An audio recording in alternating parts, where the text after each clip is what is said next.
Hello and welcome to another installment of Chocolate Chat.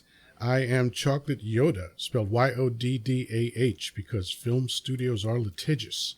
And today I have Dan Oliveira with me from Brazil. I'm talking to someone from Brazil. This is so cool.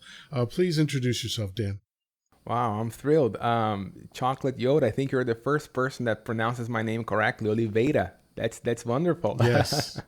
Yeah. Well, my name is... It helps to be Dominican sometimes. That's great. That's great. Well, my name is Dan. What I do here in Brazil, I am an English teacher as a second language. So I teach people how to communicate, how to say their first words in English and expressions and all.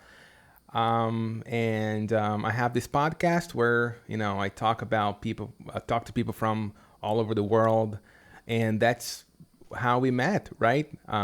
Yeah.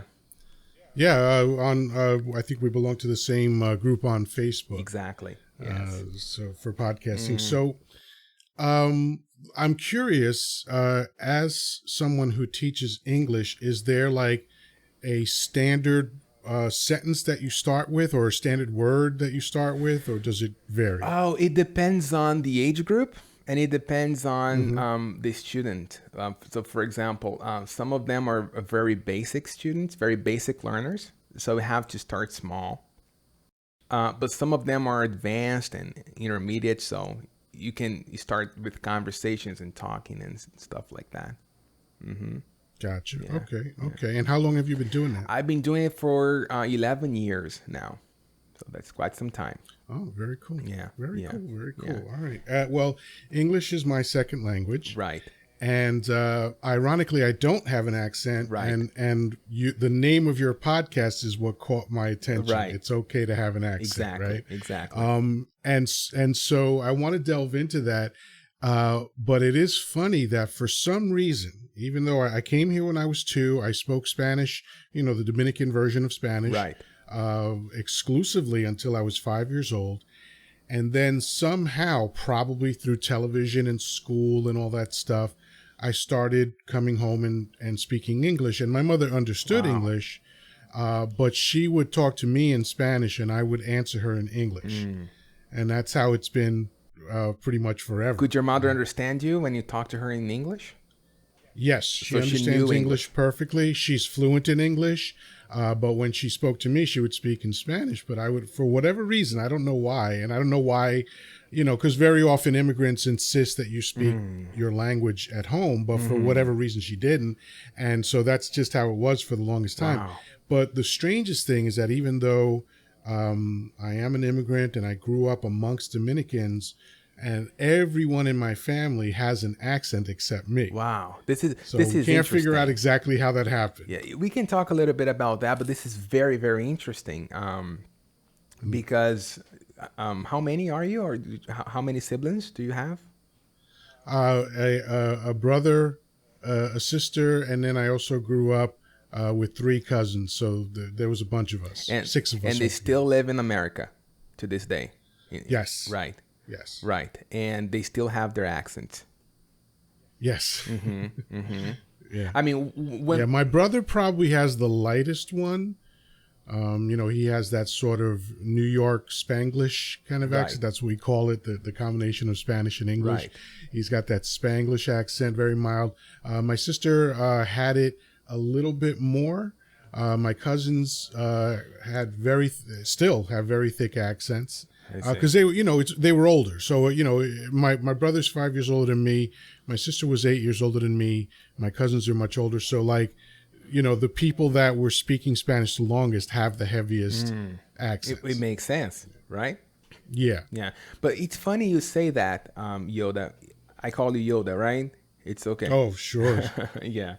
It's funny you say that because I'm a firm believer, and please feel free to disagree with me here. But I'm a firm believer that everyone has an accent, even if they're native English speakers or not. So, 100%. So, for example, like in the United States, people say, well, I'm America, and I've been living here my whole life, and I don't have an accent. How come you don't have an accent? There are hundreds of different accents in the United States. Like a person from Texas, for example, will sound a lot different from a person from, I don't know, Alabama. and they have their Yeah. accents. And even within Texas, there are Exactly. the different regions of Yeah, Texas have different absolutely. accents. Absolutely. Yeah. So it's funny when I hear people saying that, and most of the times they're just unaware of that. But when I hear people saying that, oh, I don't have an accent. So you're mute if you don't have an accent. That's funny. Well, actually, I know I have an accent because anytime I travel outside of New York, everybody knows I'm from New York as soon as I start talking. Wow, this is very Yeah, like interesting. my whole life, and I've been to 25 of the 50 states. Wow. Every single time I've got the farther I get away from New York City, as soon as I start talking, people say, "Oh, you're from New York."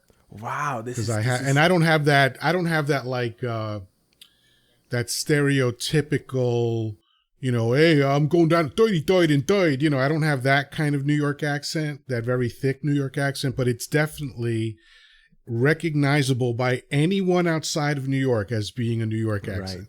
Right. Yeah, like I've seen and I've heard about the New York accent, but mostly movies and shows because I've never been there. Yeah. But let me ask you something. Like when we watch a movie in New York, for example, do people in New York sound exactly like they sound in the movies, or like in real life they sound maybe their accents are or thicker or something? It depends on a couple of things. All right. A few things. Number one, it depends on what part of New York you're Oh, from. sure. Right? Because there's two main parts, right? There's New York State and there's New York City. New York City is where the Empire State Building is, the Right. Statue of Liberty, the most famous city in the world, the most diverse city in the world, et cetera, right? Even in New York City, and it's a small island. It's 5 miles wide and I believe 12 miles long, right? So it's not this huge island, but even within that small island, there are regional dialects, Right. right? And then when you start going in any direction from New York City, then you start hearing different, like it. So there's downstate New York, which is where New York City is, and then there's upstate New York. As you get farther north into upstate New York, the accent changes, the dialect changes, right? So it depends on the place. To a point where it's not recognizable. If you're someone who grew up in New York City, where I grew up, the accent in upstate New York doesn't sound like a New York accent. I see. So it all depends. Now, so back to the film question, the other thing depends on is the actor a native New Yorker or did he study New York accents? Right? Because a lot of actors, they do their best to, bring a certain amount of genuine flavor to a film. So they'll study, they'll study with a dialect coach to teach them how to sound like a New Yorker. But as I'm trying to establish, there is no definitive New York sound. Right. There's just kind of degrees, like, hey, I'm from Brooklyn. What's going on? How you doing? Wow, you that did kind perfectly. of stuff.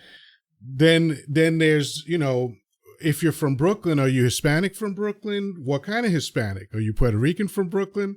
Are you Italian from Brooklyn? There are hundreds You're of gonna have variations, different right? Variations all over the place. Exactly. So, I'm impressed by actors. Like, I'll give you a great example. Gary Oldman, one of the greatest actors in the world, right? He's a British man. Exactly. Okay? Yeah, love him. The first time I saw him let's see, I'm trying to remember which one I saw first. I think I saw Sid and Nancy first, where he played Sid Vicious, a real life person. And then he was in this film called State of Grace. And I had never heard him speak as him. I had only heard him in films.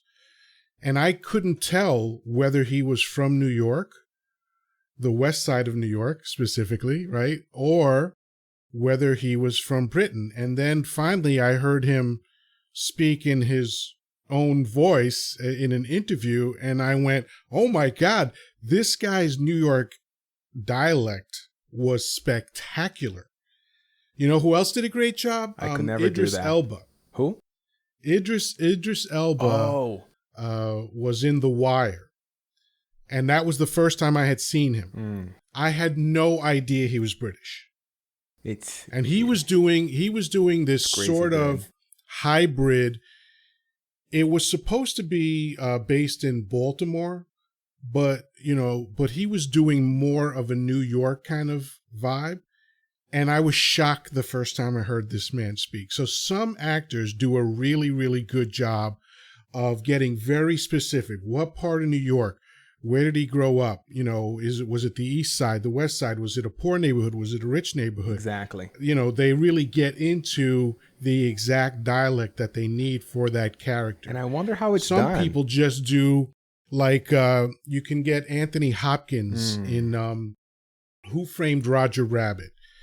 And he did the whole, I'm from 33rd and 3rd Street. How you doing? That was him. He did that kind of thing. Right. That was he's a British guy. So that was his idea of a New York accent. But it's, that was from like the 40s and 50s. Nobody really sounds like that anymore. But that's probably what they sounded like when he was growing up.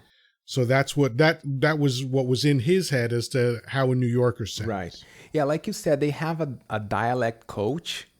But I wonder if they, I don't know. I mean, if I were an actor like that, I would say, hey, I need to spend a couple of days in New York or a couple of days in wherever the film is set, so I can, I think that's how would my process would be. But yeah, that's very interesting. Do you pick up accents easily? I think so. I've always been like a mimic.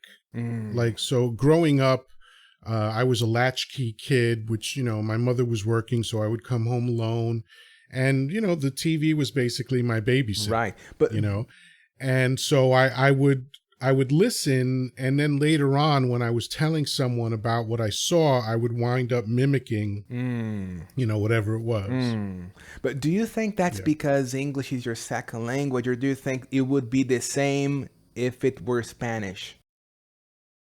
There's no way of knowing that, but I think it's just me. I think I've been a people watcher my whole life. Right. So when I watch people, I listen to them and I just kind of have an ear, I hear Russian accents, I hear German accents, I hear, Yiddish.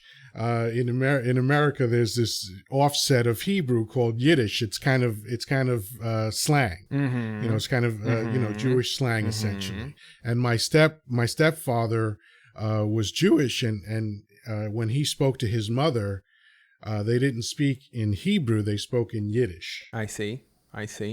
Yeah. I think you and I are kind of similar, because for me, the process is, if I'm talking to you, if I talk to you for like 2-3 hours, or maybe I talk to you like on a daily basis, I'm going to start sounding like you a little bit. And I do that. Right. And I do that unintentionally. I don't want to sound like you, but I do that without knowing, Yeah.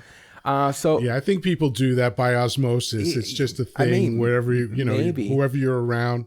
Like when I used to, I used to visit my sibling, because my mother and father divorced when I was very little, and we moved away from Manhattan, but I was always coming back to visit, and I could tell that within a few hours I would start sounding different. Right. I would, fun.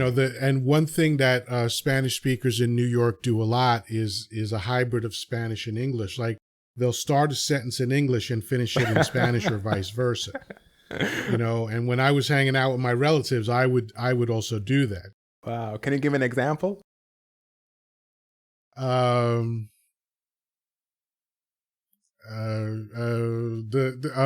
food is bland. ¿Dónde está la sal?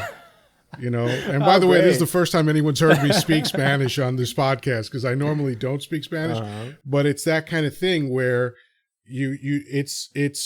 I think it happens to bilingual and multilingual people. They tend just to slip in and out of languages They have sort of a primary language that they think and dream in. Right. But then they have, like, I know someone who knows 4 languages, Mm-hmm. and she sometimes twists words around because, like, syntax is different in different languages, right? So, it's like that Yoddah thing. I would say I am happy. Yoddah from the films would say happy I am. Right. Right. So, and very, in different languages, syntax changes. So sometimes she'll start speaking in English, but using the syntax of another language. And it's kind of interesting to hear sometimes. Yeah, and it sounds kind of different to the ear when you hear somebody say that, like, okay, there's something going on in there, right? Yeah. It's funny you say that.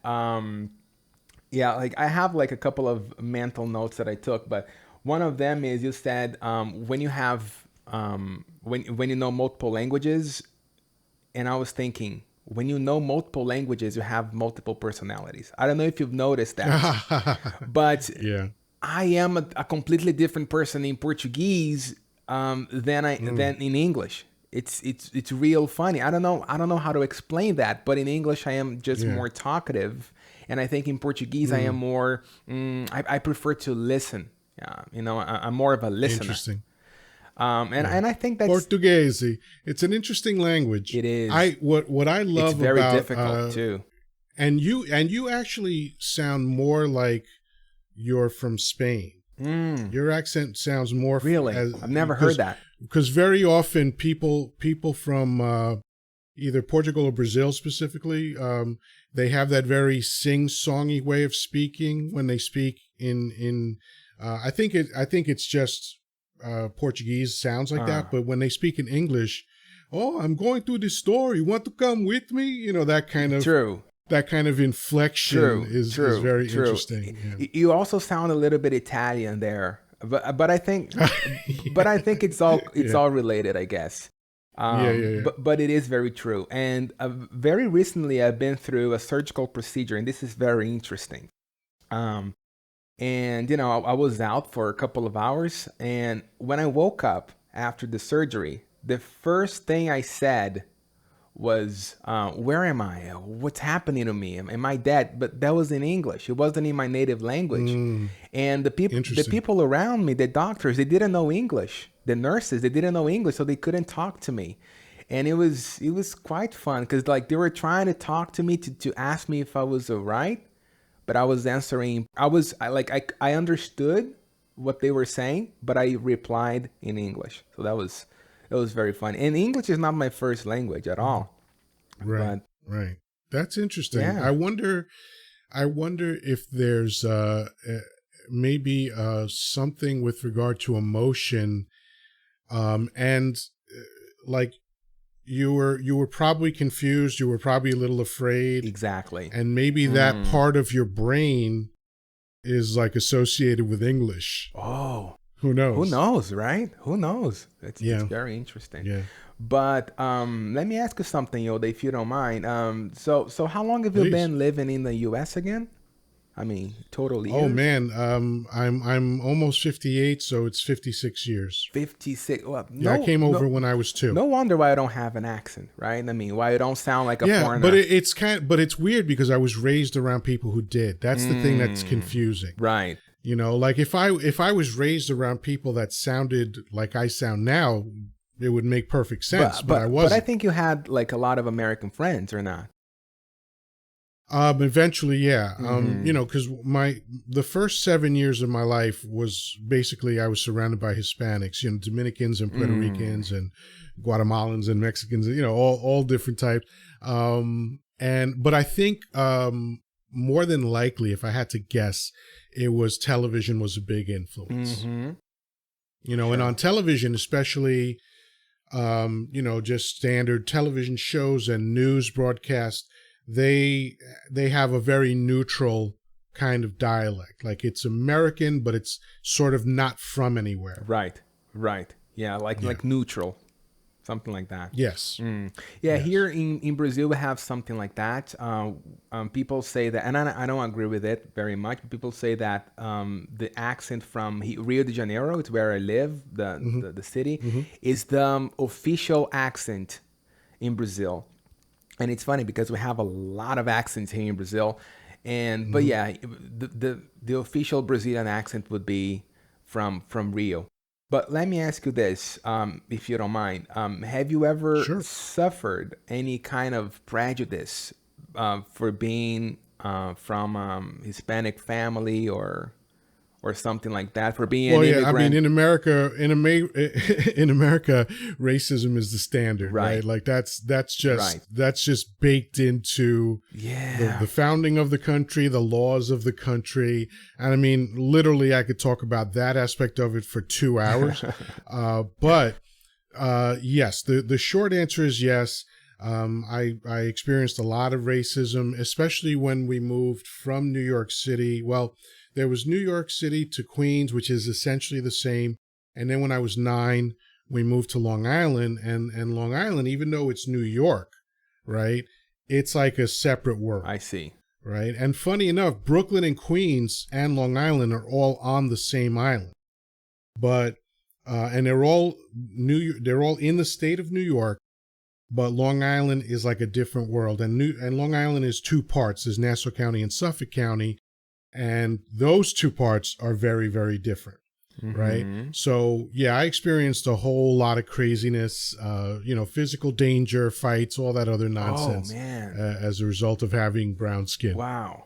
And just having a brown skin, I mean, because you didn't have an accent, you didn't sound like a foreigner. Right. So they didn't Right. even know that Yeah. you're from a Hispanic family, right? Right. Well, the beauty of racism is that it makes no sense at all. There's no logic to it. You know, if you judge a person's appearance, you're judging literally the most superficial aspect of that person.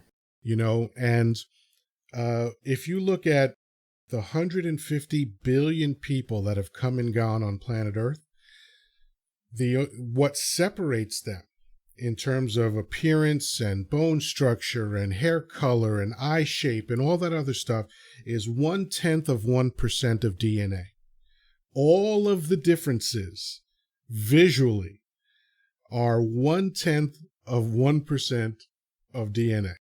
Okay. So it's a silly thing to get, but by the way, obviously people don't need to look different to hate each other. History is filled with so many examples Right. of the same exact people Right. hating each other for some other imagined reason. Yeah. So it's just a dumb thing. Like I had people say, they used to call me, right? Right. And when I was young, I thought there was a difference between blacks and Hispanics. Obviously, there isn't. It's literally where the boat dropped you off. That's the only difference, And as a matter of fact, Brazilians were Africans. They were just taken from Africa and dropped in Brazil, Yeah. right?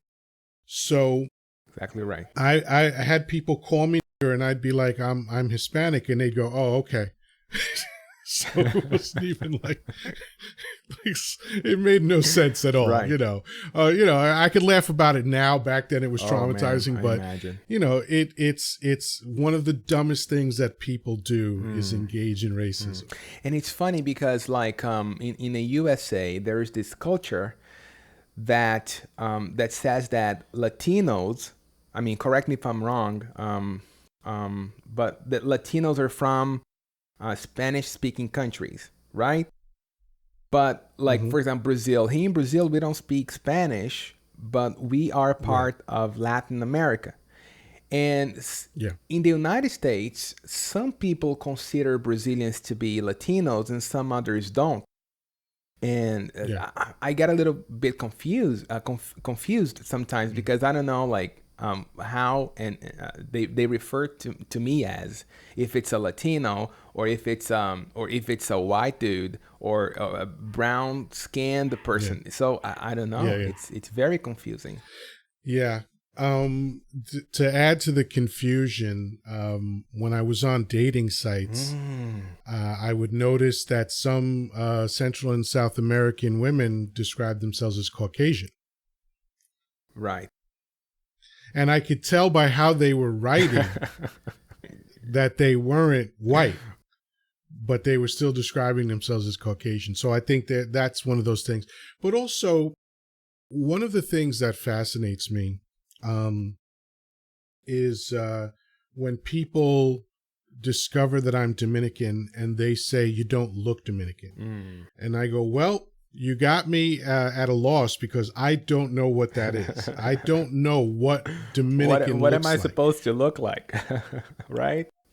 Because Dominicans, there literally is no Dominican look. That island was conquered by a lot of people. There was a lot of race mixing, like there is all Very over the similar world. to But Brazil. there are Dominicans way darker than me. There are Dominicans lighter than you. Mm-hmm. There's no Dominican look.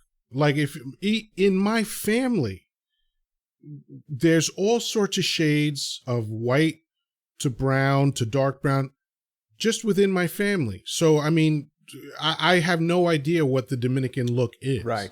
Yeah. Yeah. And I think people, I don't know, Yoddah, the idea that I get about Americans is that, I'm sorry if I'm being offensive. It's not my intention, but you won't offend me, but go ahead. it's like the idea is that Americans, they think they are like, okay, I'm gonna say they think they are like the most important people out there. So we're the benchmark, pretty much. Right. So you have to sound like me, you have to look like me, and I mean, I'm gonna go to your country, but I want the food that I eat in my country. All that stupid stuff. Yeah, and here's the problem. The problem is that power corrupts, right? And when you are when you live in a country, and because I'm an immigrant, I have a different perspective on this, and I can look at it from a different angle, because I'm not one of those American number one, all that stuff. I'm not, best country in the world. Nobody could tell you why, though. Like the next time someone says to you America's number one, say in what? Ask them, in what? Please. Because most of the things that America is number one at are terrible categories. Like the most dangerous place in the world for a woman to have a baby is America. It's sad. That is a fact. It's heartbreaking. Okay. We are 5% of the world population, but we produce 25% of the garbage.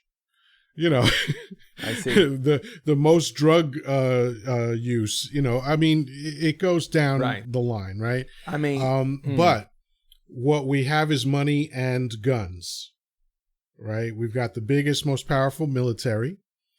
And so when you live in a country like that, and there's an old author and philosopher named George Bernard Shaw, long dead, but he said something like patriotism is the idea that your country is the best because you were born there, right? Because that's the only test that a country has to pass, right? Oh, I was born here, so this must be the greatest in the world. And I tell people all the time, guess what? Everybody thinks that their country is the best. It's like a football team. Exactly. Your town is the best. Your blah, blah, blah. Your restaurants are the best. Your food, your culture, your music. It's like, whatever, man. Right. It's just what people do. Right. It's not a big deal. There is no competition to measure the best. So I don't know why we're obsessed with this to begin with. Don't get me wrong. I love America. I've never been to America. I've never been to the U.S., but it's one of my dreams. New York City, for example, I would love to go there, and some other places like I have a friend that lives close to Texas, and sometimes he says, "Oh, why don't you come and visit me?" I said, "Yeah, I would. I mean, I would love to." I love. There are great things that I love about American culture. I would love to, to see a Broadway play, for example, one day. But there are things that pain me. Like when I see people that just can't pay off their student loans, for example. And I see it's a big thing in America nowadays, right? They graduate, and after years and years, they still haven't been able to pay off their debts. Um, um, so it. Yeah, well, in my main podcast, The Persistent Rumor, um, we have discussed how college is a scam. It's one of the worst scams in America. But do you mean Because the that one like in thing general that or in the USA? yeah, and I'll tell you why. The thing that you mentioned about having debt for years is the worst part of it, but right after that, the second worst part of it is that 80% of people who graduate with a college degree do not go into the field that they got the degree in. So what was the point of all It's that? very sad. You know, you ask a teenager who normally when people talk about teenagers, they talk about them like they're little morons, right? Like they don't know anything, they're not capable of anything, but you're asking that person to get into a very, very convoluted financial arrangement, which you cannot write off even if you go into bankruptcy, right? And that person is likely going to be paying that loan off for the rest of their life. There are people that are collecting their Social Security check who are still paying their college loan. Wow. Okay, that's insanity. Wow. Okay, so and I'm not saying that college is never appropriate, Sure. but the way that people are trapped into Right. college is a scam. You know, you're basically promised the world and given nothing for all that time and money that you spent. Right. 80% of the time. It's nuts. It's nuts. You know, what scares me to death is that here in Brazil, I don't know if you know that, but we have a free educational system. So we have a lot of public universities that they are what they are called. They are public. You don't have to pay for them. Sure, you pay taxes, right? And taxes here in Brazil are high. I'm not gonna lie to you, but after you graduate, you don't have anything else to pay. So you graduate, you have your degree, and there you go. You don't have like years and decades of debt. You don't have that. Yeah. And what pains me is that politicians here in Brazil, they're trying to pass this image that the American educational system is the best, and we have to copy their system. So we have a lot of Brazilians. That's a We have a mistake. lot of Brazilians here thinking that our educational system should be paid just like in the U.S. And this is like a big mistake because it's a trap. Yeah, I agree. And by the way, the only reason that if that happens, the reason that it will happen is because a lot of people stand to make a lot of money off that. Oh, yeah. I mean, I think that's the only reason for that, to be honest. Of course. Right? Listen, there's so many things in America that happen that are completely contradictory to the will of the American people. You know, like, back in 2016, Hillary Clinton got 2.9 million more votes than Donnie Dump. I don't call him by his actual name, but Dump got 2.9 million fewer votes and somehow won.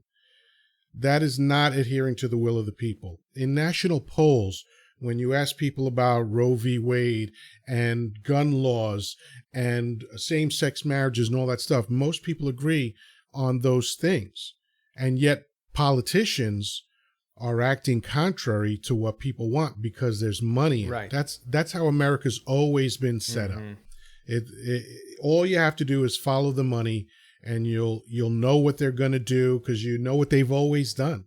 Like literally nothing that is happening in America now has not happened 100 times before. This is all you have to do is read history, which I have done, and it's all the same. Nothing new, nothing's different, nothing has changed. One of the forefathers, James Madison, who wrote the Constitution that established America, he said that the role of the government is to protect the wealthy from the poor. Look at that. Yeah. Okay.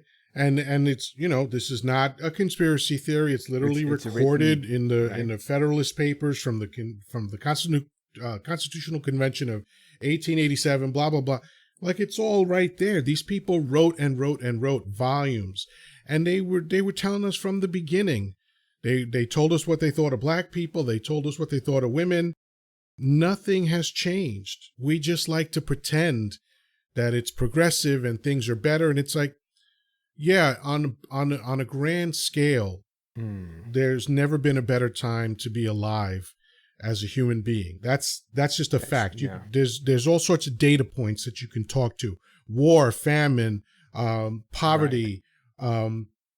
technology, Yeah. education. I mean, Right. all the way Mm. down the line, violence, all that Mm. stuff. If you look at all those data points, it is absolutely beyond the shadow of a doubt that this is the best time to be alive Mhm. in world history. However, the struggles that people have day to day are all the same. They've always been like, think about the fact that the Magna Carta was written in what, 1200 or something like that. So, and people were complaining about that stuff for hundreds of years before it was written. The English Constitution was written in the like 900 something. Like, these people have been complaining about inequality for literally, like, there's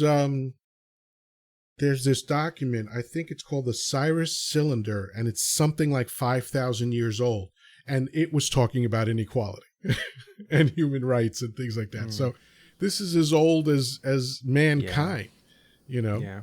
Yeah. Absolutely. Yeah. It gave me a lot of things to think about. I mean, I've always wanted to go to the U.S., but sometimes I have this fear that I'll get there, and I don't know, I'll just go through racism or something like that. But Yeah. but it's a great country. I mean, when I see it on the news and when I see it in movies, I go like, oh, I would love to spend some time there.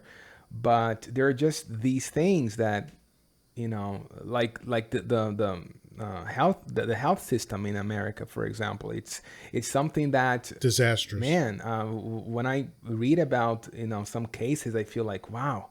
I mean, take a look at Brazil, for example. We're not we can't even compare it to America. We're like, our economy is not that great, but like here in Brazil, our health system is free. Like if you can't Hmm. afford health insurance, for example, and you have like an emergency, you can just go to one of our um, public clinics and public hospitals, and you know there will be a doctor for you there in most cases. In most times, there will be a doctor for you there. Hmm.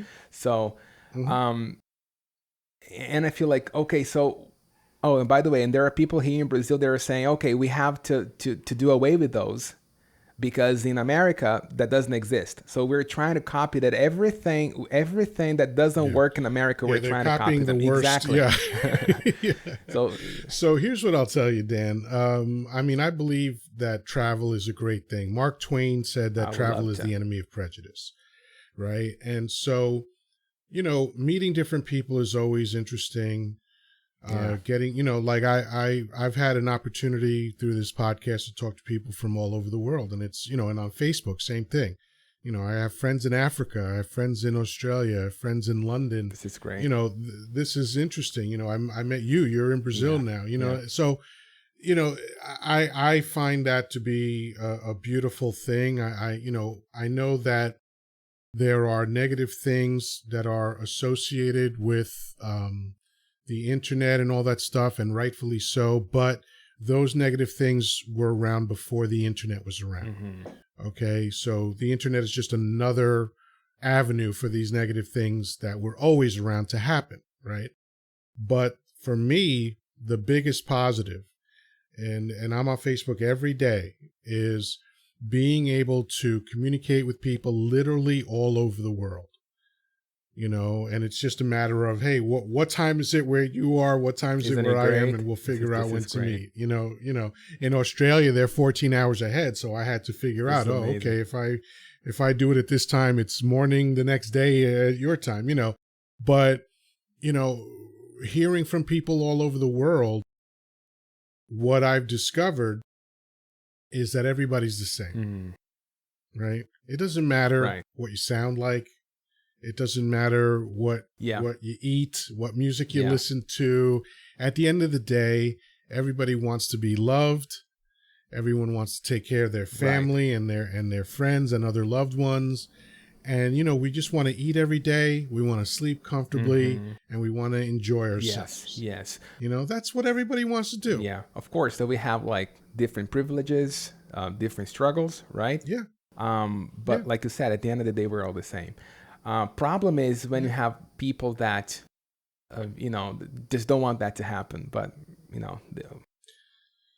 but this Yeah. is And again, this is for whatever reason, humans developed a mentality of fear, right? Like religion is all about fear, right. Wow. Yeah. guilt and shame and all these things. And the irony is that we live in an abundant universe. Like, if we just look at the earth was designed to sustain every living creature that's on it forever, right? There's enough for everyone. The food literally grows out of the earth. It falls off of trees. It's And everywhere. somehow, right? There are people who And are somehow some people went, well, I need to protect my food, so you have to worry about getting your food. Rather than everyone just saying, and I know, we're talking Shangri-La and communism and all this stuff, and that's not what I'm referring to. I'm not saying that that's the answer. What I'm saying is that it's ironic that amongst all this abundance, people are afraid that they're not going to have enough. Yeah. And the things that people do as a result of that fear is what creates all the madness and sadness in the world. Right. Right. Don't you think it's a little bit, like it's strange to have a person who has almost $1 trillion, and there are people who don't have like 1 cent, 2 cents, 2 dimes to rub together. Yeah, and the thing is this, is that anybody who gets that kind of wealth, fine. I have no problem with that. But I think that the most useful thing to do is to acknowledge that it was the system around you that facilitated your ability to get that wealth. Right. And so, hey, buy all the yachts you want, go get shot into space all you want, although I think that's a huge waste, whatever. It's your money. Do whatever you want to do with it, but take a moment to acknowledge the system that made your wealth possible and give back. And if every billionaire did that, because literally, like, every problem in the world has a dollar figure associated with it, right? Like, I've heard that hunger, for instance, it could be cleared up for somewhere between 30 and $40 billion a year. There are individuals that could cut that check by themselves. So imagine if you gathered all the world's billionaires and said, hey, listen, congratulations. Good on you. You became a billionaire. All we're asking is that you give back a little bit to people that don't have what you have. Because while you and I are having this lovely conversation, right now there's people going through garbage trying to find food. And that is endlessly sad to me, and it's sad mostly because A, of course it's happening, but B, it doesn't have to happen. Right. These things it's not necessary for people to live like this. It makes me relieved. So anyway, I go on and on about this stuff. Right. But I feel relieved to know that you think like that, because I think that people with that kind of mindset are becoming, rarer and rarer. Maybe I don't know how you would judge that. I think, like I said, I'm a big believer that there's nothing new under the sun. I've read too much history, and like I was curious when the pandemic hit. We were in 2020, and I thought to myself, I wonder what was happening 500 years ago. in the year 1520, what was going on? So I looked. I went on Wikipedia and history.com and a few other places. And guess what? All the same stuff was happening. Right. There were wars. There was famine. There were wealthy people. There were kingdoms. There were different political systems. People were arguing about the same thing. In 1918, when the Spanish flu hit, people were against masks then too. Right. Some people were arrested for not wearing masks during that time. Yes, exactly. Right? So, you'd think, oh yeah, humans, we evolved. Really? Show me where. Yeah, this is sad, right? This is very sad. Well, it's only sad. The only time I make myself sad is if I make myself believe that it shouldn't be the way it is. I think it would be nice if it were a different way, but I also believe that anything that is should be that. Like anything that happens should happen. Right. I don't get caught up in should and shouldn't, because that gets me frustrated very quickly. Right. Like to say Jeff Bezos shouldn't spend his money on getting shot into space. That's not a valid thing to say. He spent his money getting shot into space, so it should have happened. I just think that it's sad that there are solutions, but there's not enough empathy to carry out those solutions. Right. That's the thing that frustrates me. But everything, it's the same as it ever was. That's a line from a song from the 80s, but I always remember it, same as it ever was. Right. That's what the world is. It's wash, rinse, repeat. And then, guys like me, I'm turning 58, and I've learned some things. I've made tons of mistakes. I've evaluated my life. I've made some distinctions, and now nobody cares what I think. So and that's the cycle of humanity. The people grow and learn, and then when they get old enough to share all their wisdom, people go, yeah, we don't want to hear from you. You're old. This is sad. Oh my goodness. Yeah. We don't want to hear from young people because they're stupid. We don't want to hear from old people because they're old. Hence the cycle. I don't know who we want to hear from. Hence the cycle, right? And that's why you said, like, we don't ever evolve, because there you go. There's no room for, right? It's the same stuff it's always been. Yeah. But interesting that this started off with a conversation about accents, right? Exactly. Yeah, but I think it's all related, because when we hear people saying, like, hey, I'm going to teach you the real English with a real native, lose your accent. We don't want to hear your accent. Just come to our side. It's a little strange, isn't it? Yeah. As a matter of fact, you actually just reminded me of something. Some people think that I sound like I sound on purpose. That I worked to get rid of my Spanish accent so I could sound, quote unquote, white. This is screwed up. Absolutely not true. Do you know why this is screwed up? Because if you're a white person, they would not say that. They would not say, hey, you're trying too much. Of course not. You're trying too much. Because you're brown skinned, they're go like, okay, so you're trying to. Yeah. Yeah, well, one of the most consistently racist things that I heard growing up was, how did they word it? You're well spoken. What that's a white person's way of saying, I'm surprised you don't sound like an ignorant black person. Oh man. Yeah, they don't mean to be insulting, but it is an insult. You're well spoken as compared to who? I don't hear you ever saying that to another white person. Why are you saying it to me? Exactly. This is so weird. So yeah, I sound like I sound just because I sound like this. This has it literally, I never gave 1 second of thought to how I sound. I think about what I say, especially since I've been a professional communicator since I was 20 years old. It shows. I was in sales for 36 years, and now I'm podcasting. Yes, I'm a communicator, so I think about what I want to say and what impact I want to have. But I've never thought about what I sound like. Ever.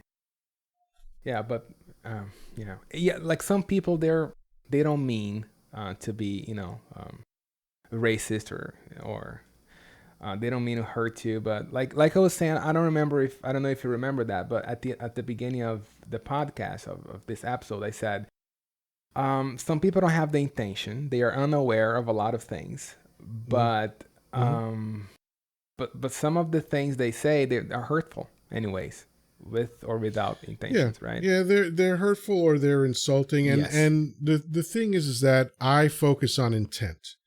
When people say you're well spoken, they're not trying to be mean. They're not trying to insult me.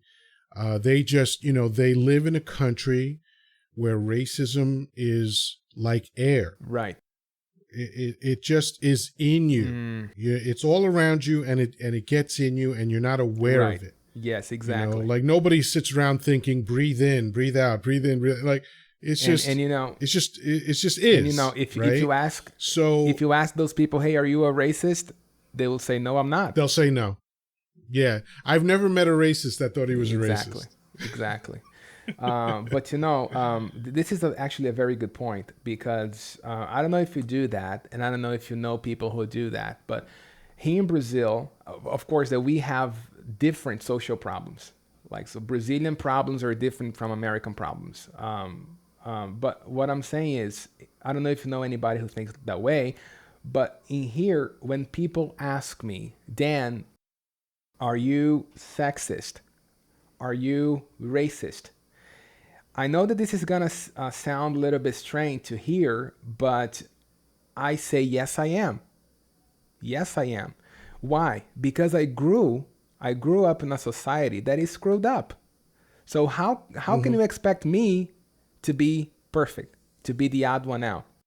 So what I try and try to educate people is that, first off, you need to acknowledge the problem, and then you work on it. Because if you spend your whole life saying, no, I'm not racist, I'm not sexist, I'm not homophobic, I'm just perfect, then you're going to spend the rest of your life being a racist, a sexist, and a homophobic person. So yeah. I mean, that's the step one. Yeah, no, that's a fair point. I think for me, I'm confident in saying I'm not certain things, only because that's part of my rebellion against society. Like, I see what society is, and in my opinion, American society is very dysfunctional. And I've since 1987, so this year makes 35 years that I've been doing this. I have been working on self-development. Right. And so I've paid attention to what goes on around me. I've paid attention, and look, and I could say I've been working on self-development for 135 years. It wouldn't matter. It wouldn't mean that I was perfect. Exactly. I am under no delusion that I'm perfect. Exactly. I am basically a talking monkey, and I'm happy to be one. Okay.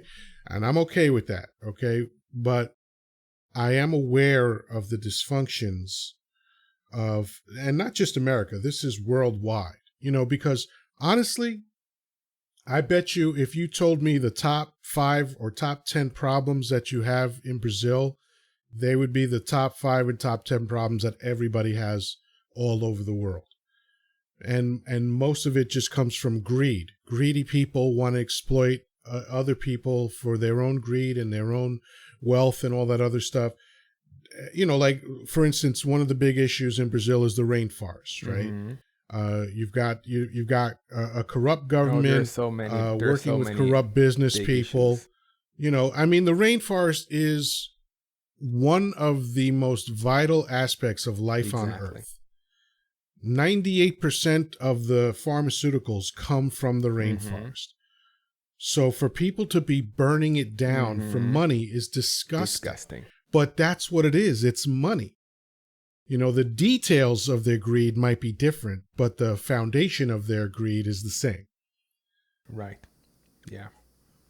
Anyway, in the couple minutes we have left, and by the way, fantastic speaking with you. I really thoroughly enjoyed this. Thank you so much. As soon as I heard the name of your podcast, I was just like, oh, that's an interesting idea.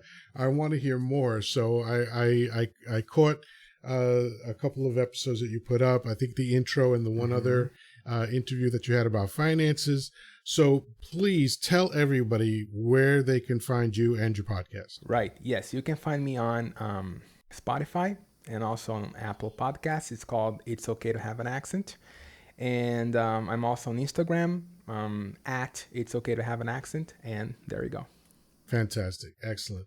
Well, thank you so Thank much. you. Continued success with teaching people Thank you, English sir. as a second Thank you, language. It's a I am- confusing language, so I know it's hard to I teach. am honored to be here, Yoddah. Thank you very much. All right. Pleasure speaking with you. And everybody, peace, love, and Peace. granola. We'll talk to you soon.